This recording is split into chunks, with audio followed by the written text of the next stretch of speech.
Dhanik Bharat educational institutions inter, IIT, JEE, NEET admission open. Pune నగరంలో ఎంతో సందడిగా పెళ్లి పనులు జరుగుతున్నాయి. 26 ఏళ్ల యువ వ్యాపారవేత్త కేతన్ అగర్వాల్ ఇంట్లో అందరూ సంతోషంగా ఉన్నారు. ఎందుకంటే త్వరలోనే సియా గోయల్ అనే అమ్మాయితో అతనికి ఘనంగా వివాహం జరుగుతోంది. తనకు కాబోయే భార్యతో కలిసి కొత్త జీవితాన్ని ప్రారంభించడానికి కేతన్ ఎన్నో కలలు కంటున్నాడు. కానీ ఆ నవ్వుల వెనక, ఆ పెళ్లిపీటల వెనక ఒక భయంకరమైన కుట్ర దాగి ఉందని పాపం కేతన్కు తెలియలేదు.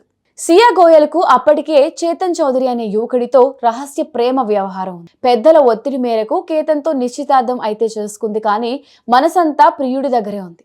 ధైర్యం చేసి పెళ్లి వద్దని చెప్తే సమాజంలో పరువు పోతుందని, తల్లిదండ్రులు ఒప్పుకోరని ఆమె భయం.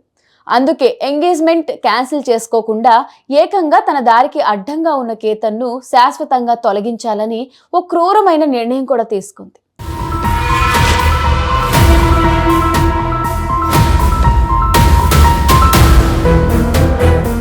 తన ప్రియుడు చేతన్తో కలిసి కేతన్ హత్యకు పక్కా స్కెచ్ వేసింది.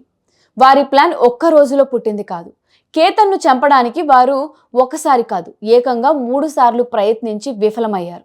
సరైన ప్రదేశం, ఎవరికి అనుమానం రాకుండా చంపే సమయం కోసం ఒక వేటగాడిలా ఎదురుచూశారు.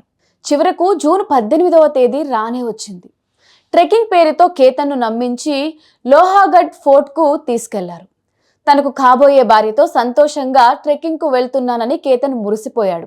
కోటపైకి చేరుకున్న తర్వాత ఎవరూ లేని ఒంటరి ప్రదేశం చూసి సియా మరియు చేతన్ కలిసి కేతన్ను అత్యంత కిరాతకంగా 350 అడుగుల లోతైన లోయలోకి నెట్టేశారు. కేతన్ కాలు జారి లోయలో పడిపోయాడని, అదొక ఘోర ప్రమాదం అని అందరినీ నమ్మించే ప్రయత్నం చేశారు. సియా కన్నీళ్లు పెట్టుకుంటూ చేసిన నాటకానికి అందరూ మొదట మోసపోయారు. పాపం పెళ్లికి ముందే వరుడు చనిపోయాడనే ఆ సానుభూతి అంతా సియా పైనే ఉండిపోయింది. కానీ కొడుకు మరణంపై కేతన్ తండ్రికి ఎక్కడో బలమైన అనుమానం వచ్చింది. తన కొడుకు కాలు జారి పడేంత అజాగ్రత్త పరుడు కాదని ఆయన పోలీసులను ఆశ్రయించాడు. రంగంలోకి దిగిన పోలీసులు తమదైన శైలిలో దర్యాప్తు ప్రారంభించారు.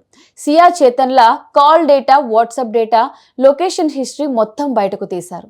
అంతే, ఏడుస్తున్న ముఖం వెనక ఉన్న కిల్లర్ సియా అసలు రూపం బయటపడింది. ఎవరు చూడలేదనుకున్న ఆ హత్యకుటును టెక్నాలజీ రట్టు చేసింది. సియా చేతన్ కలిసి పథకం ప్రకారం చేసిన హత్యగా పోలీసులు నిర్ధారించి ఇద్దరిని అరెస్ట్ చేశారు. ఒకరిని నమ్మించి పెళ్లి పేరుతో ప్రాణాలు తీసిన సియా, ఆమెకు సహకరించిన చేతన్ ఇప్పుడు కటకటాల వెనుక ఉన్నారు. ప్రేమ, నమ్మక ద్రోహం, స్వార్థం కలగలిసిన ఈ క్రైమ్ స్టోరీ పూణేలో విషాదాన్ని నిలిపింది.